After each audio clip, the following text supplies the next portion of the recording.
नमस्कार मित्रों, मैं हूं डॉक्टर अनुज, एक कार्डियोलॉजिस्ट हूं मुंबई में।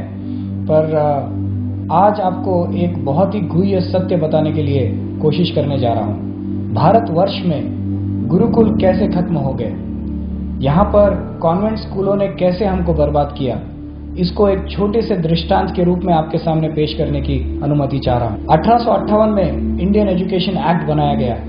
इसकी ड्राफ्टिंग लॉर्ड मैकॉले ने की थी, लेकिन उसके पहले उसने यहाँ भारत के शिक्षा व्यवस्था का सर्वेक्षण किया था। उसके पहले भी कई अंग्रेजों ने भारत के शिक्षा व्यवस्था के बारे में अपनी रिपोर्ट दी थी। अंग्रेजों का एक अधिकारी था G.W. लिटनर और दूसरा था थॉमस मुनरो। दोनों ने अलग अलग इलाकों का अलग अलग समय सर्वे किया था।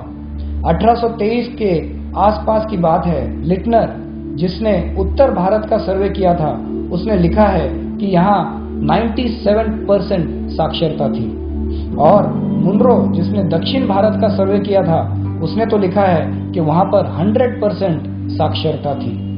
और उस समय जब भारत में इतनी साक्षरता है, और मैकॉले का स्पष्ट कहना था कि भारत को हमेशा हमेशा के लिए अगर गुलाम देश बनाना है तो इसकी देशी और सांस्कृतिक शिक्षा व्यवस्था का पूरी तरह से ध्वस्त करना होगा और उसकी जगह अंग्रेजी शिक्षा व्यवस्था को लाना होगा। और अगर इस देश में शरीर से हिंदुस्तानी और दिमाग से अंग्रेज पैदा करने होंगे लोग, तो हमें इस देश की यूनिवर्सिटी से जो भी निकलेंगे वो हमारे हित में काम करेंगे। और मैकॉले ने एक मुहावरा इस्तेमाल किया था कि जैसे किसी खेत में कोई फसल लगाने के पहले पूरी तरह से जोत दी जाती है, उसी तरह इस देश की सांस्कृतिक व्यवस्था को जोतना होगा और अंग्रेजी शिक्षा व्यवस्था को लाना होगा। इसलिए उसने सबसे पहले गुरुकुलों को गैर कानूनी घोषित किया। जब गुरुकुल गैर कानूनी हो गए तो उसके साथ मिलने वाली सहायता जो समाज के द्वारा आती थी वो भी गैर कानूनी हो गई। वहां पर फिर संस्कृत को, जो हमारी मातृभाषा थी, उसको गैर कानूनी घोषित कर दिया और इस देश के गुरुकुलों को घूम घूम कर खत्म किया और उसमें आग लगा दी।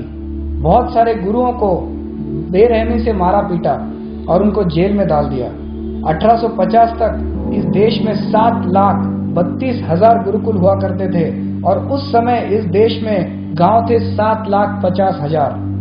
तो इसका मतलब हुआ कि हर गांव में प्रत्यक्ष एक गुरुकुल हुआ करता था और ये एक अपने आप में एक हायर लर्निंग इंस्टीट्यूट हुआ करता था। 18 विषय पढ़ाए जाते थे और ये गुरुकुल समाज से चलाए जाते थे, ना कि इसमें कोई पॉलिटिकल या राज या महाराजाओं का कोई कनेक्ट था। गुरुकुलों में शिक्षा निःशुल्क दी जाती थी और इस तरह से सारे गुरुकुलों को खत्म किया गया और फिर अंग्रेजी शिक्षा का कानूनी घोषित कर दिया गया और कलकत्ता में पहली कॉन्वेंट बनाई गई, स्कूल खोला गया। उस समय इसे फ्री स्कूल कहा जाता था। कानून के तहत भारत में कलकत्ता यूनिवर्सिटी बनाई गई, फिर उसके बाद बम्बई यूनिवर्सिटी बनाई गई और उसके बाद मद्रास यूनिवर्सिटी बनाई गई। और ये गुलामी के जो आज चिन्ह है, आज भी हमारे पास मौजूद है इन यूनिवर्सिटियों के माध्यम से। उसके बाद एक बहुत ही फेमस चिट्ठी मैकॉले ने अपने पिता को लिखी। उसमें उसने लिखा कि इन कॉन्वेंट स्कूलों से ऐसे बच्चे निकलेंगे जो देखने में तो भारतीय दिखेंगे लेकिन दिमाग से अंग्रेज होंगे और इन्हें अपने देश के बारे में कुछ पता नहीं होगा, इनको अपनी संस्कृति के बारे में पता नहीं होगा, छोड़िए उन्हें तो अपनी मुहावरे भी याद नहीं होंगे। ऐसे लोग इन कॉन्वेंट स्कूलों से बाहर निकलेंगे, अपने परंपराओं के बारे में भूल जाएंगे। हम जब चले भी जाएंगे तो ये अंग्रेजियत यहाँ से नहीं जाएगी। ये फेमस चिट्ठी मैकॉले ने अपने पिता को लिखी थी। उस समय लिखी चिट्ठी की सच्चाई इस देश में अब भी साफ साफ दिखाई दे रही है और उस एक्ट की महिमा देखिए कि हमें अपनी भाषा बोलने में शर्म आती है। अंग्रेजी में बोलते हैं तो दूसरों पे रौब पड़ेगा, ऐसा सोचते हैं। अरे क्या रौब पड़ेगा, जिन्हें अपनी भाषा बोलने में शर्म आ रही है, दूसरों पर रौब क्या पड़ेगा उन लोगों का। लोगों का तर्क है कि अंग्रेजी अंतर्राष्ट्रीय भाषा है। ये कैसी अंतर्राष्ट्रीय भाषा है? दुनिया में 204 देश है और 204 देशों में अंग्रेजी केवल 11 देशों में बोली जाती है, पढ़ी और समझी जाती है। फिर ये कैसी अंतर्राष्ट्रीय भाषा है?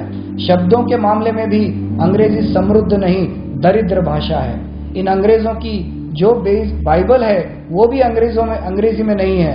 ईसा मसीह जो थे वो अंग्रेजी नहीं बोला करते थे, वो अरमैक भाषा बोला करते थे। और ये अरमैक भाषा जो हमारी भाषा, भारतीय भाषा बंगाली है, उससे बहुत ही समीप है। अगर हम देखा गया तो संयुक्त राष्ट्र संघ जो हम UN WHO बोला करते हैं, वहाँ की भाषा भी अमेरिका की तरह इंग्लिश नहीं है, वहाँ फ्रेंच भाषा बोली जाती है। वहाँ का सारा काम फ्रेंच में होता है। जो समाज अपनी मातृभाषा से कट गया जाता है उसका कभी भला नहीं होता। और यही मैकॉले की रणनीति थी। कृपया आपको अगर ये जानकारी अच्छी लगी, अपना सुझाव जरूर दीजिए मेरे मित्रों। बहुत बहुत धन्यवाद। Thank you very much.